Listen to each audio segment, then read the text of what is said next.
بسم اللہ الرحمن الرحیم۔ السلام علیکم ناظرین، آج ہم آپ کو اپنی اس ویڈیو میں 20ویں صدی کے چند ذہین ترین سائنسدانوں کے بارے میں بتائیں گے۔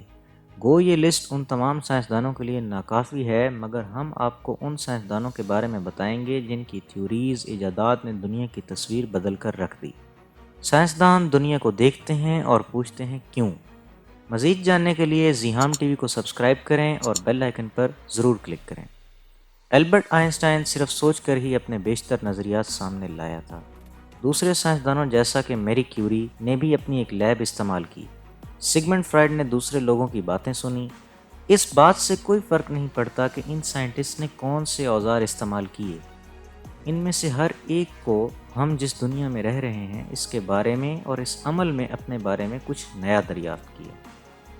البرٹ آئنسٹائن 1879 سے 1955 تک سائنسی فکر میں انقلاب برپا کیا، مگر جس وجہ سے لوگ اسے پسند کرتے تھے وہ اس کی عاجزی اور حصے مزاح تھی۔ چھوٹے چھوٹے چٹکلے کرنے میں مشہور آئنسٹائن لوگوں کا سائنسدان تھا۔ 20ویں صدی کے ذہین ترین مردوں میں سے ایک ہونے کے باوجود لوگ اس سے بے تکلف ہو کر بات کرتے تھے، شاید اس وجہ سے کہ وہ ہمیشہ بکھرے بالوں، ناگوار کپڑوں کو زیب تن رکھتا تھا۔ اپنی ساری زندگی آئنسٹائن نے اپنے گرد دنیا کو سمجھنے میں لگا دی۔ ایسا کرتے ہوئے اس نے تھیوری آف ریلیٹیوٹی ایجاد کی، جس نے ایٹم بم کی تخلیق کے لیے دروازہ کھولا۔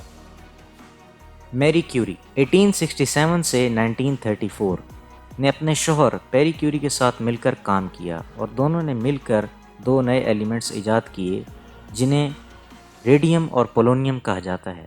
بدقسمتی سے اس ایجاد کے کچھ ہی عرصہ بعد پیری کیوری کی موت واقع ہو گئی۔ پیری کیوری کی موت تانگے کے نیچے آنے سے ہوئی۔ وہ روڈ کراس کرنے کی کوشش کر رہا تھا۔ پیری کیوری کی موت کے بعد میری کیوری نے تابکاری یعنی ریڈیو ایکٹیویٹی پر اپنی ریسرچ جاری رکھی۔ ریڈیو ایکٹیویٹی کی اصطلاح کو متعارف کروانے والی بھی میری کیوری خود تھی، اور اس تحقیق پر میری کیوری کو دوسرے نوبل پرائز سے نوازا گیا۔ میری کیوری 2 نوبل انعام حاصل کرنے والی پہلی شخصیت تھی۔ میری کیوری کے کام ہی کی بدولت علاج میں ایکس رے کا استعمال ہوا اور فزکس اور ایٹامک فزکس میں نئی ترتیب کی بنیاد پڑی۔ سگمنڈ فرائڈ 1856 سے 1939 ایک متنازع شخص تھا۔ کچھ لوگوں کو اس کے نظریے سے پیار تھا اور کچھ انہیں ناپسند کرتے تھے۔ فرائڈ کے مطابق ہر انسان کا لاشعور ہے جو ایک طریقہ سائیکو انالیسس کے ذریعے دریافت کیا جا سکتا ہے۔ سائیکو انالیسس میں ایک مریض آرام سے بیٹھ کر وہ تمام باتیں کرے جو وہ کرنا چاہتا ہے۔ فرائڈ کا یہ ماننا تھا کہ اس طرح سے آپ مریض کے دماغ میں ہونے والی تمام چیزوں کی ایک تصویر حاصل کر سکتے ہیں۔ فرائڈ کا یہ بھی موقف تھا کہ زبان کا پھسل جانا اور خواب بھی لاشعور کو سمجھنے کا ایک حصہ ہے۔ گو کہ فرائڈ کی بہت سی تھیوریز اب مستقل طور پر استعمال میں نہیں، مگر اس نے انسان کو سمجھنے میں ایک نیا طریقہ ایجاد کیا۔ میکس پلانک 1858 سے 1947 تک نے غیر ارادی طور پر فزکس میں انقلاب برپا کر دیا۔ اس کا کام اس قدر اہم تھا کہ اس کی تحقیق کو ایک اہم مقام سمجھا جاتا ہے جہاں سے کلاسیکل فزکس ختم ہوئی اور جدید فزکس کا آغاز ہوا۔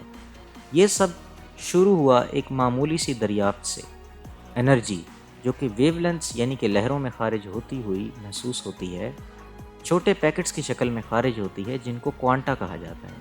اس نئی تھیوری نے، جس کو کوانٹم تھیوری بھی کہا جاتا ہے، 20ویں صدی کی سائنسی ایجادات میں بہت اہم کردار ادا کیا۔ نیلز بوہر 1885 سے 1962 ڈنمارک سے تعلق رکھنے والے اس سائنسدان نے اس عمر میں نوبل انعام جیتا جب وہ صرف 37 سال کا تھا۔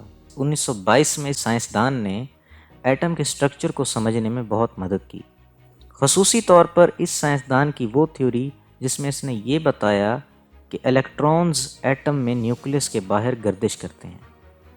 بوہر نے اپنی تحقیق کو یونیورسٹی آف کوپن ہیگن میں بطور director of institute for theoretical physics میں جاری رکھی۔ جنگ عظیم دوم کے دوران جب جرمنز نے ڈنمارک میں فوجیں اتاریں تو بوہر اور اس کی فیملی ڈنمارک سے سویڈن ایک کشتی پر بھاگی۔ بوہر نے پھر باقی کی جنگ کے دن برطانیہ اور امریکہ میں گزارے اور ایٹم بم بنانے میں مدد کرتا رہا۔ حیران کن طور پر نیل بوہر کے بیٹے A.G. بوہر نے بھی 1975 میں نوبیل پرائز جیتا۔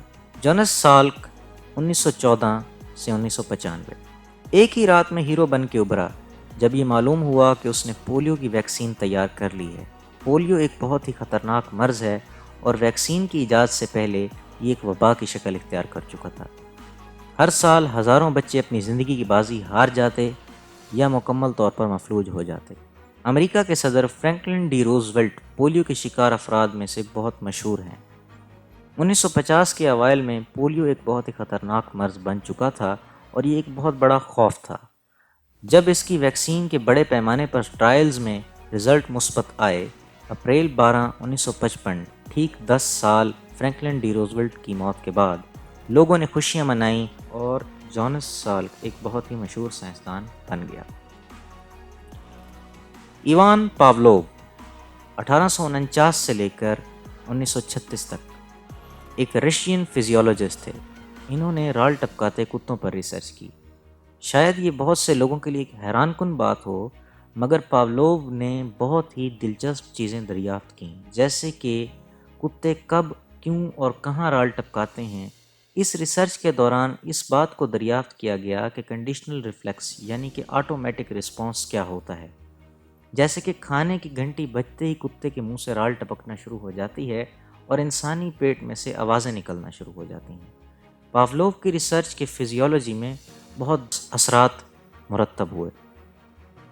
ہینرک فرمی 1901 سے 1954 تک 14 سال کی عمر سے ہی فزکس میں دلچسپی رکھتا تھا۔ اس کے بھائی کی اچانک موت ہوئی اور اس صدمہ کو بھلانے کے لیے فرمی نے فزکس کی 2 کتب خریدیں اور انہیں غور سے پڑھنا شروع کیا، اور ان میں سے کچھ میتھ کی غلطیاں ٹھیک کرتا گیا۔ ظاہری لحاظ سے اس نے اس بات پر بھی غور نہیں کیا کہ یہ لاطینی زبان میں ہے۔ فرمی نے نیورونز پر تحقیق کی جس کی وجہ سے ایٹم کو توڑا جا سکا۔ فرمی ہی کی وجہ سے نیوکلیئر چین ریئیکشن دریافت ہوا، جس کی وجہ سے براہ راست طور پر ایٹم بم بنانے میں مدد ملی۔ رابرٹ گوڈارڈ 1882 سے 1945 تک بہت سے لوگ اسے ماڈرن راکٹری کا فادر مانتے ہیں۔ یہ پہلا سائنسدان تھا جس نے کامیابی سے لیکوڈ فیولڈ راکٹ کا تجربہ کیا۔ اس کا پہلا راکٹ نیل کے نام سے 1926 16 مارچ کو لانچ ہوا اور 41 فیٹ ہوا میں بلند ہوا۔ گوڈارڈ صرف 17 سال کا تھا جب اس نے یہ فیصلہ کیا کہ اس نے راکٹ بنانے ہیں۔ ایک دن گوڈارڈ چیری کے درخت پر چڑھ رہا تھا جب اس نے یہ سوچا کہ ایک ایسی کمال کی بات ہوگی اگر مریخ پر راکٹ بھیجے جائیں۔ اس وقت سے گوڈارڈ نے راکٹس بنانے شروع کیے۔ بدقسمتی سے گوڈارڈ کو اس کی زندگی میں اس کے خیالات پر حوصلہ افزائی کی بجائے بہت زیادہ حوصلہ شکنی کا سامنا کرنا پڑا۔ James Watson and Francis Crick James Watson 1928 میں پیدا ہوئے اور آج تک حیات ہیں۔ فرانسس کرک 1916 سے 2004 تک۔ ان دونوں سائنٹسٹ نے مل کر ڈی این اے کو دریافت کیا۔ حیران کن طور پر جب ان کی دریافت کی خبر نیچر اخبار میں اپریل 25، 1953 کو شائع ہوئی، اس وقت واٹسن کی عمر صرف 25 سال تھی، مگر کرک جو کہ واٹسن سے قریب 1 دہائی بڑا تھا، اب بھی ڈاکٹری کا اسٹوڈنٹ تھا۔ ان کی دریافت کے پبلش ہونے کے بعد دونوں سائنسدانوں نے اپنے راستے جدا کر لیے اور ایک دوسرے سے بہت ہی کم تعلق رکھا۔ یہ اس وجہ سے بھی ہو سکتا ہے کیونکہ دونوں کی شخصیت میں تضاد تھا، گو کہ کافی لوگوں نے فرانسس کو بہت ہی باتونی پایا۔ جیمز نے اپنی ایک مشہور کتاب دا ڈبل ہیلکس جو 1968 میں لکھی کی پہلی لائن میں لکھا I have never seen Francis Crick in a modest mood. Ouch. میں نے کبھی بھی فرانسس کرک کو شائستہ رویہ میں نہیں دیکھا۔ ناظرین، اگر آپ کو ہماری ویڈیو پسند آئی تو اس کو لائک کریں، شیئر کریں اور سبسکرائب کریں، اور اگر آپ کی انفارمیشن میں اضافہ ہوا تو کمنٹ کر ہمیں ضرور بتائیں۔ شکریہ۔